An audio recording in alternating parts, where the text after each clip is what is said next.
શ્રી સહજાનંદ સ્વામી જે તે પોતાના સત્સંગી પ્રત્યે શિક્ષાપત્રીને લખતા થકા પ્રથમ પોતાના ઈષ્ટદેવ જે શ્રી કૃષ્ણ ભગવાન તેનું ધ્યાન રૂપ મંગલાચરણ કરે છે.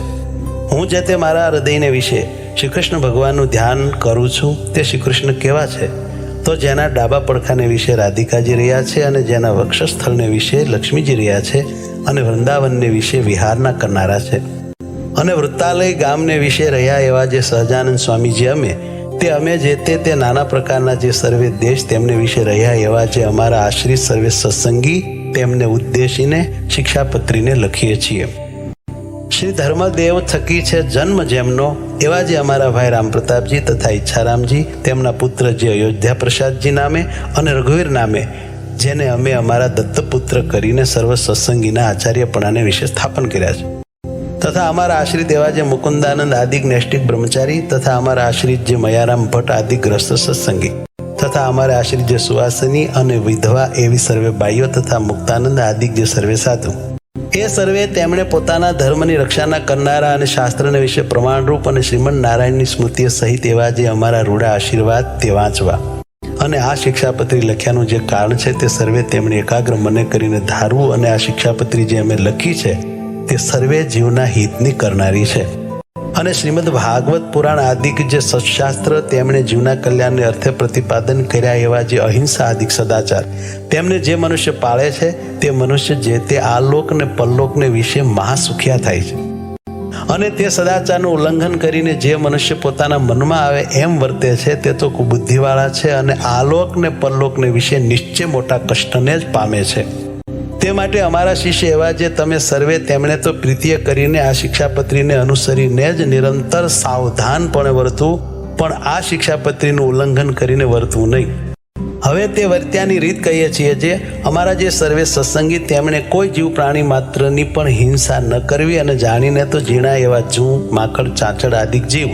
તેમની પણ હિંસા ક્યારેય ન કરવી અને દેવતા અને પિતૃ તેના યજ્ઞને અર્થે પણ બકરા મૃગલા સસલા માછલા આદિ જે કોઈ જીવની હિંસા ન કરવી કેમ જે અહિંસા છે એ જ મોટો ધર્મ છે એમ સર્વશાસ્ત્રમાં કહ્યું છે. અને સ્ત્રી ધન અને રાજ્ય તેની પ્રાપ્તિને અર્થે પણ કોઈ મનુષ્યની હિંસા તો કોઈ પ્રકારે ક્યારેય પણ ન જ કરવી અને આત્મઘાત તો તીર્થને વિશે પણ ન કરવો ને ક્રોધે કરીને ન કરવો અને ક્યારેય કોઈક અયોગ્ય આચરણ થઈ જાય તે થકી મુજાઈને પણ આત્મઘાત ન કરવો અને ઝેર ખાઈને તથા ગળે ટૂંપો ખાઈને તથા કૂવે પડીને તથા પર્વત ઉપરથી પડીને ઇત્યાદિ કોઈ રીતે પણ આત્મઘાત ન કરવો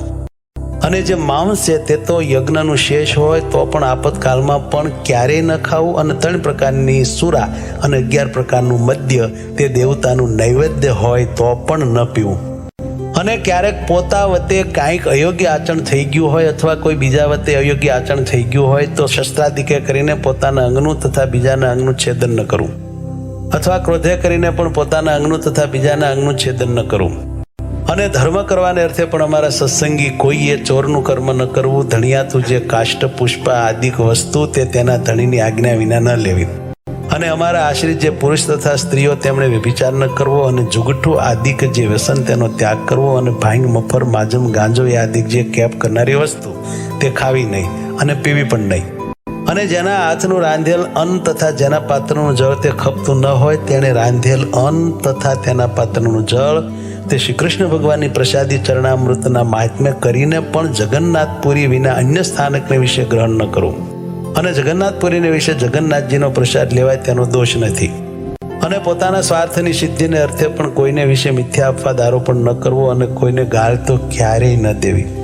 અને દેવતા તીર્થ બ્રાહ્મણ પતિવ્રતા સાધુ વેદ એમની નિંદા ક્યારેય ન કરવી અને ન સાંભળવી અને જે દેવતાને સુરા અને માંસનું નૈવેદ્ય થતું હોય અને વળી જે દેવતાની આગળ બકરા આદિક જીવની હિંસા થતી હોય તે દેવતાનું નૈવેદ્ય ન ખાવું અને માર્ગને વિશે ચાલતા શિવાલય આદિક જે દેવ મંદિર આવે તેને જોઈને તેને નમસ્કાર કરવા આદર થકી તે દેવનું દર્શન કરવું પોતપોતાના વર્ણાશ્રમનો જે ધર્મ તે કોઈ સત્સંગીએ ત્યાગ ન કરવો પરધર્મનું આચરણ ન કરવું પાખંડ ધર્મનું આચરણ ન કરવું તથા કલ્પિત ધર્મનું આચરણ ન કરવું જેના વચનને સાંભળવે કરીને શ્રી કૃષ્ણ ભગવાનની ભક્તિ ને પોતાનો ધર્મ એ બે થકી પડી જવાય તેના મુખ થકી ભગવાનની કથા વાર્તા ન સાંભળવી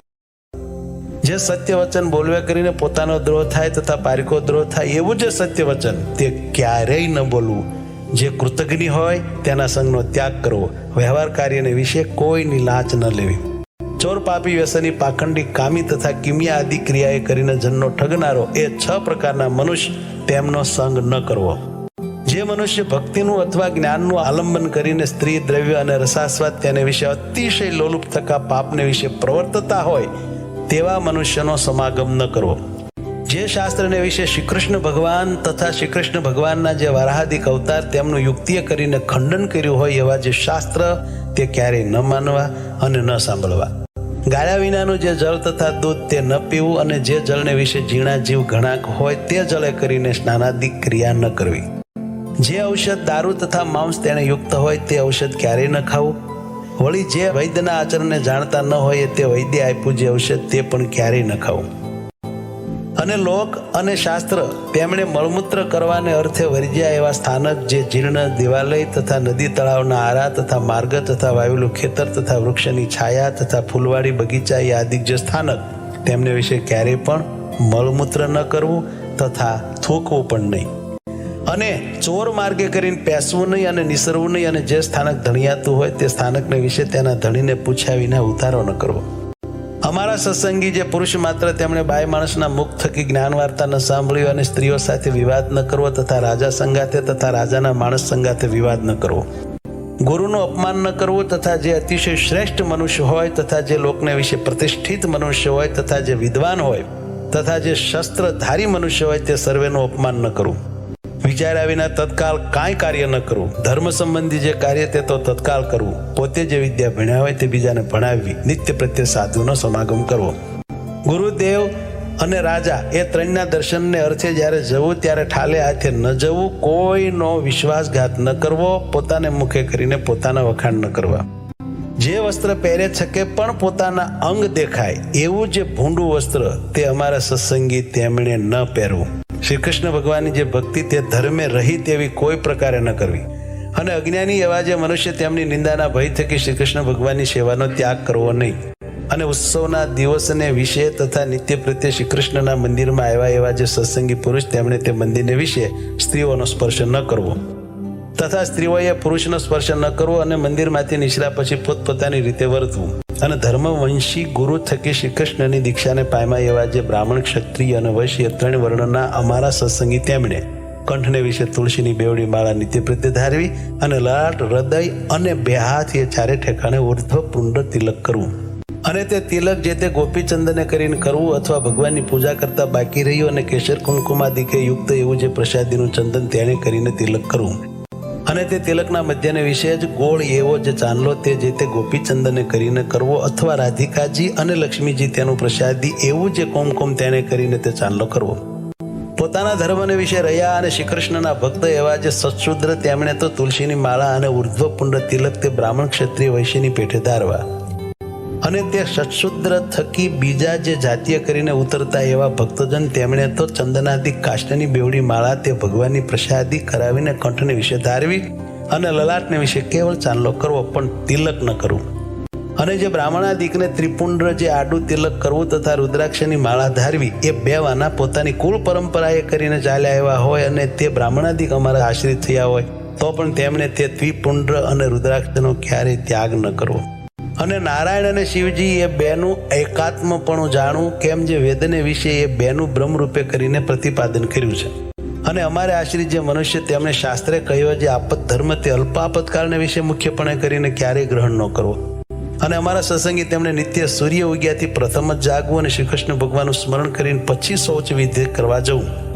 પછી એક સ્થાનકને વિશે બેસી દાતન કરવું, પછી પવિત્ર જળે કરીને સ્નાન કરવું, પછી ધોયેલું વસ્ત્ર એક પહેરવું અને એક ઓઢવું અને તે વાર પછી પવિત્ર પૃથ્વીને વિશે પાથર્યું અને શુદ્ધ ને કોઈ બીજા આસનને અડ્યું ન હોય અને જે ઉપર સારી પેઠે બેસાય એવું જે આસન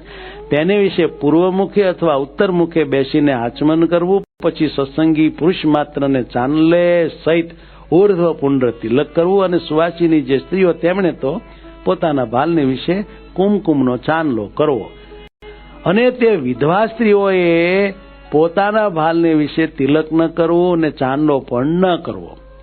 અને તે પછી તે સર્વ જે અમારા સત્સંગી તેમણે મને કરીને કલ્પ્યા જે ચંદન પુષ્પાદિક ઉપચાર તેમણે કરીને શ્રી કૃષ્ણ ભગવાનની માનસી પૂજા કરવી. તે પછી શ્રી રાધાકૃષ્ણની જે ચિત્ર પ્રતિમા તેનું આદર થકી દર્શન કરીને નમસ્કાર કરીને પછી પોતાના સામર્થ્ય પ્રમાણે શ્રી કૃષ્ણનો જે અષ્ટાક્ષર મંત્ર તેનો જપ કરીને તે પછી પોતાનું વ્યવહારિક કામકાજ કરવું.